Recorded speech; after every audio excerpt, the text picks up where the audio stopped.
and this is a great tourist spot to view the edge of the crater from, all the people up here.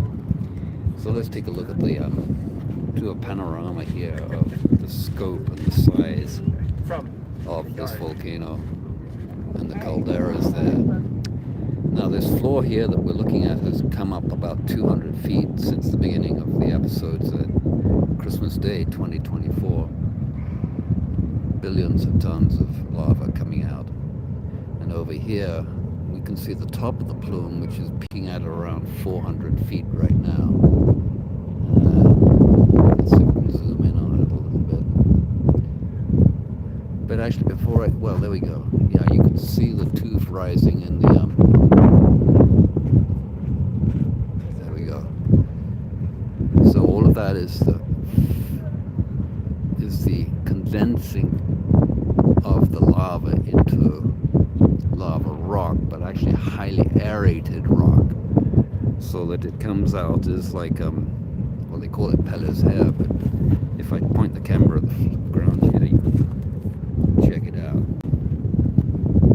So there's little khaki colored what we're seeing over here in the color of the smoke or the lift that's coming off here. Look at this. So we've got the trade winds coming in predictably from behind me. So this is a safe location, even though we are very close. So this is the Ma'u crater down in this section of the caldera. And these big rift zones over here, let's see these guys. This is at the collapse when the whole crater, the bottom of the floor of this crater goes down, I think, I forget, a long way. I'm tempted to say 3,000 feet, but I can't believe that's true, maybe 2,000. It went down a lot.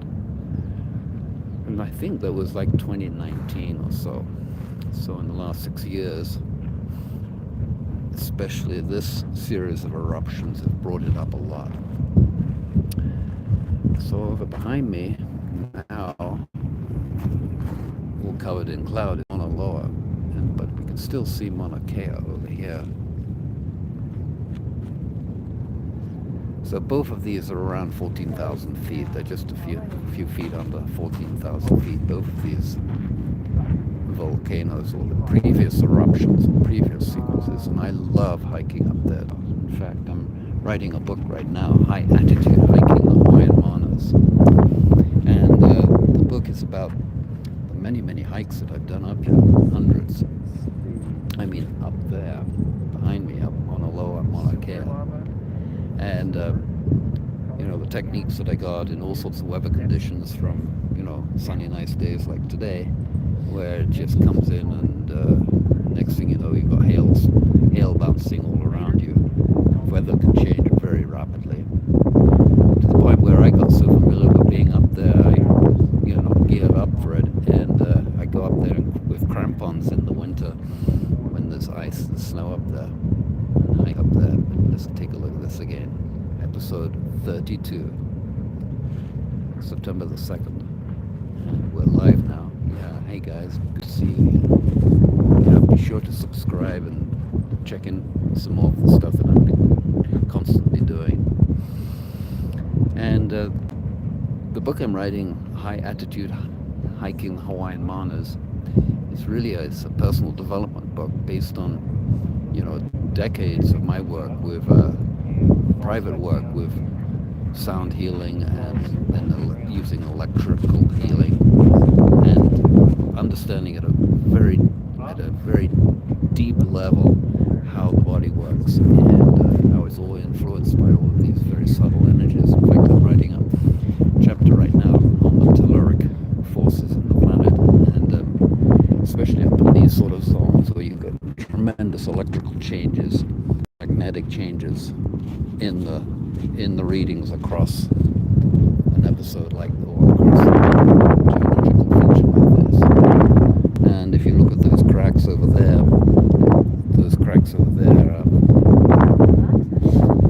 there would be electrical disturbances or anomalies at those positions as well. telluric forces are all over the planet. Of course, this one gushing off behind me is one of them. And where are we? We'll go this way, I guess. There we go. And so so it's a personal development book, but it's based on, my musings as I hiked up Mauna Loa, Mauna Kea, as I said, hundreds of times. And, the long solo hikes gives you a lot of time for thinking. Something before you processed. Basically, it's been an investigation of what's going on this planet, and how comes everything is this. The truth is inside out, to believe. So, I'm really looking forward to getting the next chapters done, talking about the sound healing work that I did back in the late 80s when I took over Dr. Randall Bear's work and his Starcross Academy of Starcross Academy of Interdimensional Law and Science. Yeah, thanks for the likes, guy. Hey, Laurie. Hey, Mercy. Hey, aloha. And where are you guys from? Yeah, put it in the chat.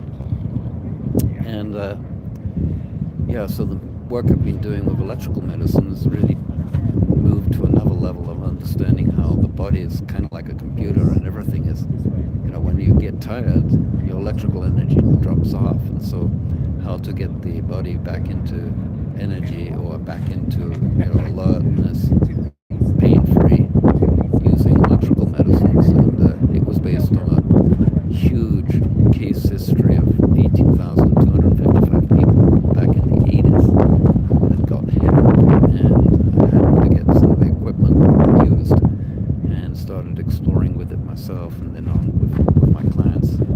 Health, I was a health coach, and now I call myself a longevity architect, looking at ways of moving and way beyond 100. And a lot of it's to do with our mind and mindset, as is everything.